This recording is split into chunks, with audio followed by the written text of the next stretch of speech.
Magandang araw po sa inyo lahat. Welcome po sa panibagong video natin dito sa Makapili TV. Ngayon, pag-usapan lang po natin itong nangyayaring pag-hack sa mga website ng ating government agencies. Diba nakaraan ang hinak yung PhilHealth na kung saan nakuha daw yung mga pribadong mga data ng isang hacking community, parang gano'n na gusto magbayad pa yung PhilHealth para hindi na ilabas yung ano. Parang hostage ba gano'n? Parang may ransom yun. May ransom.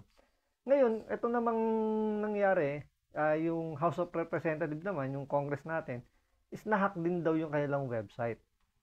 Pero dito, duda si Banat Bay para sa paano nahack yung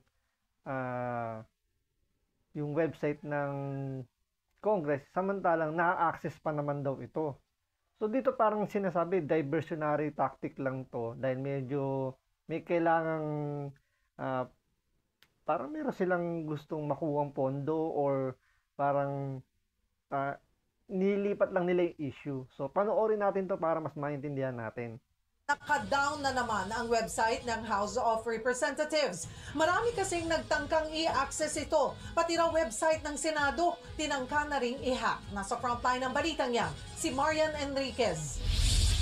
Under maintenance na naman ang website ng Kamara ngayong araw. Sa ginawa kasing scanning ng House of Representatives, maraming nagtangkang pumasok sa website. Kababalik lang ng website matapos itong i-hack at babuyin noong weekend. Then, habang naka-online siya during off-peak na hours yung overnight, magdamag, we did a scanning dire-diretso hanggang umaga. Then doon namin nakita nga na may mga open ports pa na may mga possibility na vulnerabilities. Kaya I recommended SecGen na we put it down muna. Ayon sa Kamara, palalakasin muna nila ang kanilang website security habang naka-down ang system. Ang worry namin, pag na-penetrate nila, pwede nila baguhin yung information dun to create problems and chaos, no? Kunyari, sa isang committee, yung committee report, ganito, babaguhin nila. Yung stand ng isang congressman, against pala, gagawin nilang pro, no? So, yun yung problema natin. Pag na-hack talaga yung website na yun. Paliwanag ng kanilang IT chief, maaaring maraming nakiusyoso at tinignan kung talaga bang naayos na ang website ng Kamara. Parang nanginis lang ba? O ano, may mahina yung securities nyo na pasok namin. Parang gano'n. Siyempre, everybody anywhere in the world just become interested in what happened. Tingnan natin, is it okay? So, yun yung nag-ano natin. Kaya nag-increase yung traffic natin yesterday exponentially. Hinala pa ng Kamara, maaaring iba't ibang user o grupo raw ang nasa likod ng hacking. Sa Senado naman, nagkaroon din daw ng mga kahina-hinalang aktibidad na nagpapahiwatig ng tangkang pag-hack ng kanilang system. It's essentially just them trying to vandalize or putting graffiti in the homepage or the denial of service by brute force, meaning they'll force us to go offline. Pero agad naman daw itong naharang. Nauna nang pinaiimbestigahan sa Senado ang serye ng hacking at Alam mo, ako ito lang kasi may mga nagsasabing haka-haka na kaya daw nagkaroon ng hacking.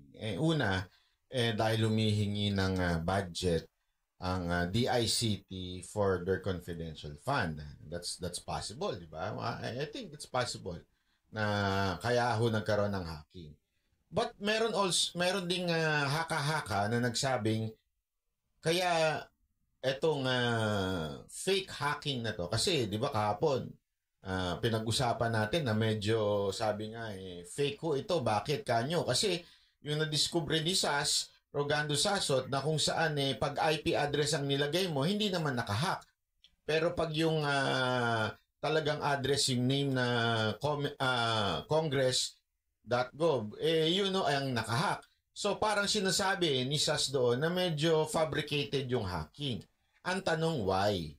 Alam mo, maraming nagsasabi, sa totoo lang, na ito'y parang diversion doon sa issue ng audit, di ba? Para hindi pag-usapan yung audit at birada ni Pangulong Duterte, ito na lang ang parang pantapal para magkaroon ng ibang Kasi nga 'di ba nagamon dito si Pangulong Duterte sa kay Speaker Romualdez na i-audit niyo yung mga gastos ninyo. Kasi lumalabas kasi sa audit na pirma lang naman ang kailangan ng mga congressman. Hindi naka-itemize kung saan ginagamit yung perang budget nila. So dito naman kasi ni Pangulong Duterte na i-audit ang Congress. Ngayon, pumalag yung Congress. So lumaki yung issue. Kaya ginagawa parang diversionary tactic, bilang pinasok yung hacking para mawala na yung issue na paghahamon ni Pangulong Duterte na i-audit yung Congress. Kasi ang binabanatan dito ni Pangulong Duterte si Romualdez kasi gustong tumakbong presidente daw. Kaya binanatan ni Pangulong Duterte ng i-audit. Ngayon, ito yung ginawa ng Senado, ng Senado tsaka ng Kongreso na parang kunyari lang na hinak sila. Alam niyo yun, kasi sabi nga ni Banat Bay pag yung website mismo yung bubuksan mo is nakasara. Pero pag IP address na nilagay mo, nag-open naman siya. So parang ginagawa lang talaga nila ng issue na kunyari is na-hack sila para mawala lang yung issue nung paghahamon ni Pangulong Duterte. Usapan. At merong tawag dito, i-pick upin ang media. Kasi remember, the media has a limit sa pagtakip ng kanilang mata at mga tenga. Naintindihan nyo ba ibig ko sabihin? Bakit to? Ang media, sige, they're paid. Marami sa kanila bayaran. Sa totoo lang, kung tayo maglokohan kayo media, bayaran naman talaga kayo eh. Marami sa inyo nababayaran. Karamihan nga sa inyo nababayaran para patayin ang istorya, para hindi magtakip ng mga mata at ng inyong mga tenga, para hindi kayo mag-fuel ng mga usok.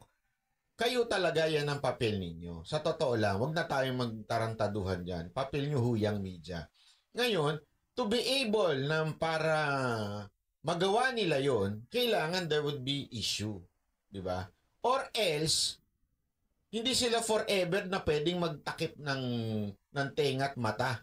Kunwari, halimbawa, tuloy-tuloy ang pambabanat ni Pangulong Duterte, tuloy-tuloy ang hamon ni Pangulong Duterte, para hindi nila mapansin yun, gagawa sila ng ibang issue. Diba? Tulad nga nitong hacking na issue na yan. Kunwari, may hacking which is alam naman natin, fabricated hacking ang nangyayari. So mukhang nakakapatay ng issue